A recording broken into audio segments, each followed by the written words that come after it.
with a mental disability.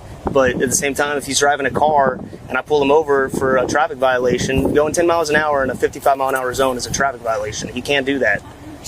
That's why I pulled him over. When I tell the driver of a vehicle on a traffic stop to give me his driver's license, he has to give it to me. If I tell him to step out of the... Please, we can't. Please. If I tell someone to step out of the vehicle under Pennsylvania versus Mims, they have to step out of the vehicle. If they refuse, that is obstruction.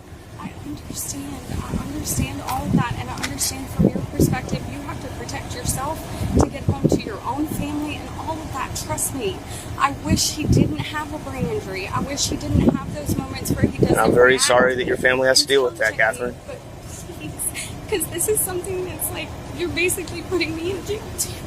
I'm not putting you in jail. You're still here. You can take the car and the boat, go back to your campsite. You can get him out tomorrow.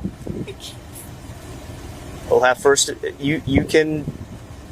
Look, there's ways in the court. If he's actually got a brain injury, you could.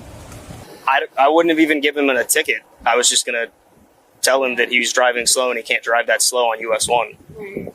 And all I needed was his driver's license. Is there any way you can modify the report to where he was falling out of the vehicle and he grabbed you to brace himself, not grabbing you? I'm not gonna lie. I'm not gonna perjure myself for someone I don't know.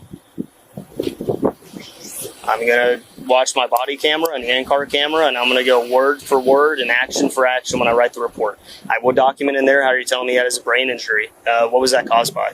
A motorcycle accident. We Okay. were heading to dinner one night in a vehicle from another direction, took a left-hand turn in front of us. He actually wasn't supposed to even live, and then they weren't sure if he was going to be paralyzed or what sort of function he was going to have. And he's made amazing progress, but there's still, there's deficits. Just like if you lost a limb, there's things that are difficult. He lost a chunk of his brain, so. Okay.